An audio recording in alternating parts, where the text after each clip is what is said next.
Hello students, the site Pooja Sharma, your physics teacher from Cambridge International School, Daswa. I hope you all are fine and healthy and your families too. Children, I'm back with the next video of your physics class. We are on to the chapter motion and we have covered the topic still graphical representation of motion. Now the topic which we have started is derivations. So in the previous video we have done the derivation of first equation of motion using the graphical method. Now we are going to proceed on with the second equation of motion, its derivation by the graphical method.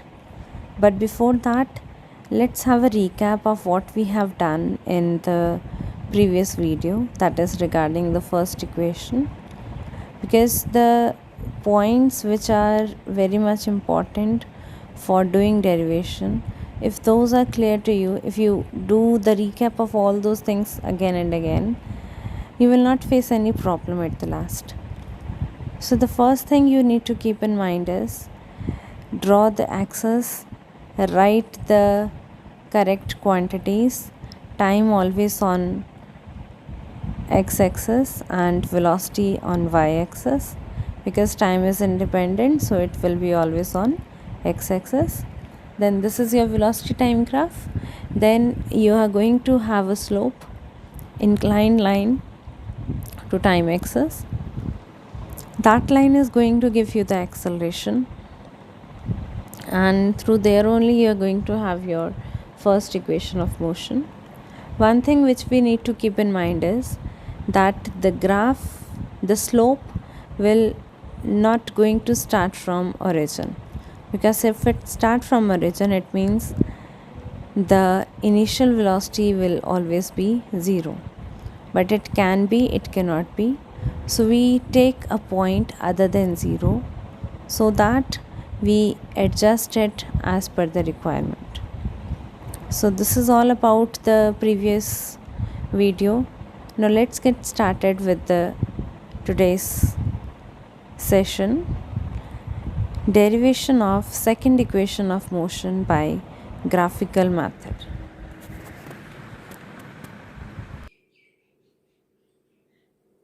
So children, we are going to proceed on with second equation of motion using the graphical method, that is S is equal to ut plus half at square. The graph we used is the same, that is velocity time graph. We have taken time on x-axis and we have taken velocity on y-axis. Then we have drawn line AB that shows the movement. At A the object started, so we have written initial velocity u. At B the object ended, so in front of B we have written v, that is final velocity. Then we have drawn a perpendicular from A to O. This is the time. At A the time is 0.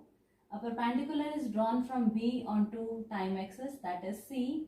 This is the time interval when the object reaches to the final velocity, that is when the object reaches to B. Now A is the initial velocity, so this OA will be u, because this is a rectangle, so OA and BC, they both are equal. B is the final velocity, so this line BC will be equal to V, that denotes the final velocity. Similarly, the object started from O and stopped at the time C, so this OC will represent the time T. Now we are going to derive the second equation of motion. For that, the equation is S is equal to ut plus half at square, where S stands for displacement, u is initial velocity, t is time, half is a constant, a is your acceleration, and t is again time.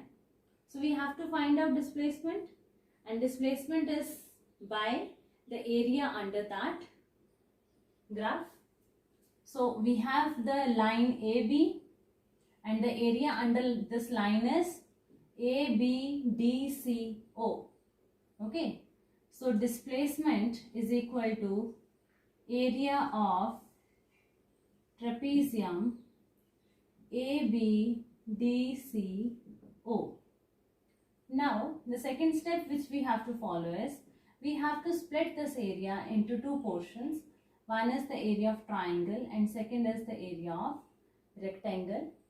So we can write here area of trapezium is equal to area of triangle ABD plus area of rectangle ADCO. Fine. Now you know very well what is the area of triangle, that is half into base. This is the triangle, so the base is AD multiplied by height, and height is written by BD plus area of rectangle. So area of rectangle is length into breadth. Length we take it as, let's say, AO multiplied by breadth we take it as OC. So length multiplied by breadth. Now substituting their values from the graph, half AD. AD is same as that of OC and OC is equal to T. Therefore AD is also equal to T. So we can write here T. Then next is BD. We have done this in the previous graph also, that to find BD what we have to do is BC minus DC. When we do BC minus DC, we will definitely get BD, and then plus rectangle AO is U multiplied by OC is T. S is equal to half into T into BC. The value of BC is V and minus DC. The value of DC is U because DC is equal to AO. AO is U, it means DC is also U. So we can write the values over here, V minus U plus U multiplied by T, U, T.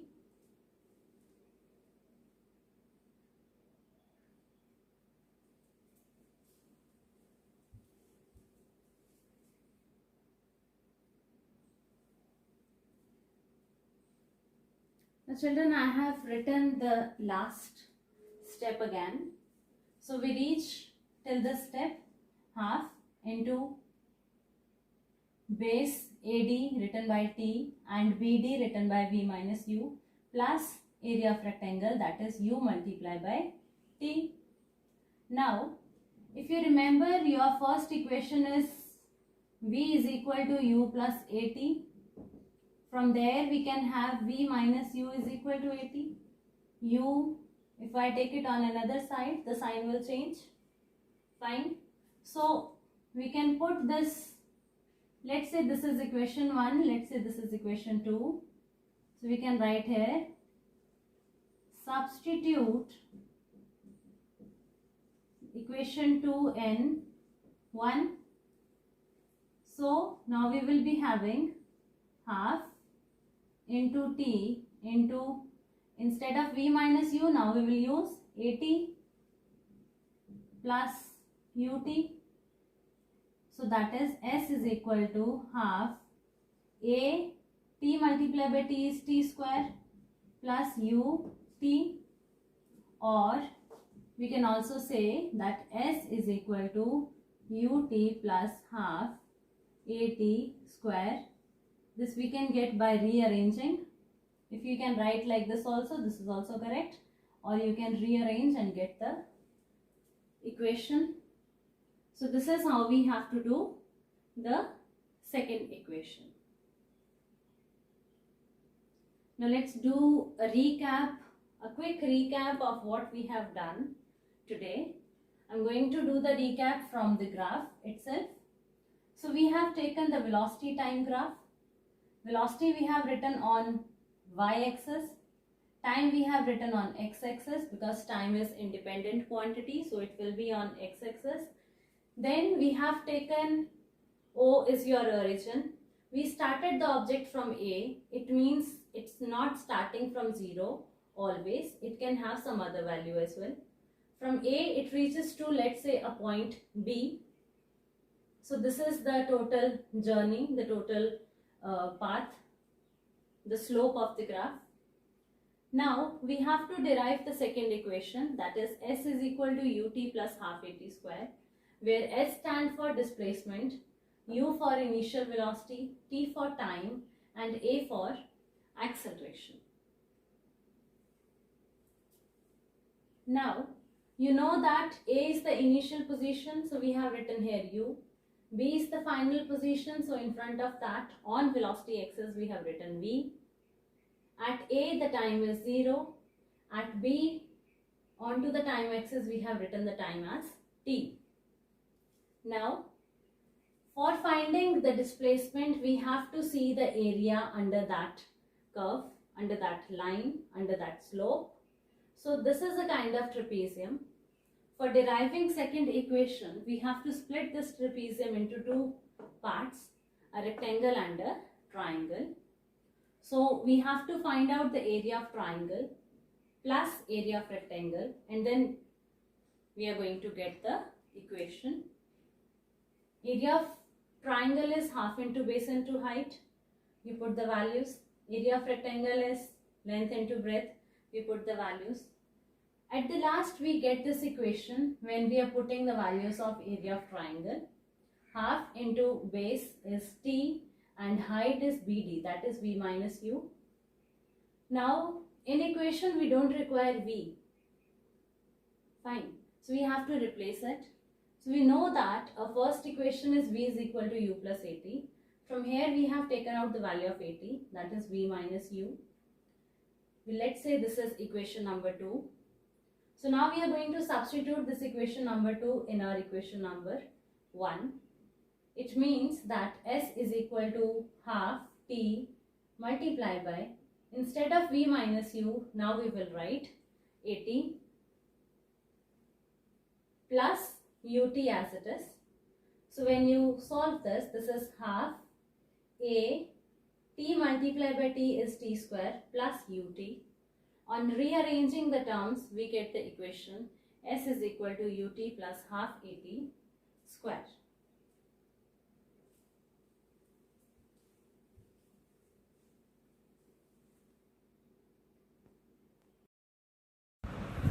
So children, we have done the second equation of motion using the graphical method. I hope it is clear to you, but you have to practice it twice or thrice to make the concept more clear and stronger. So in the next session we are going to proceed on with the third equation of motion using the graphical method. We are going to derive it.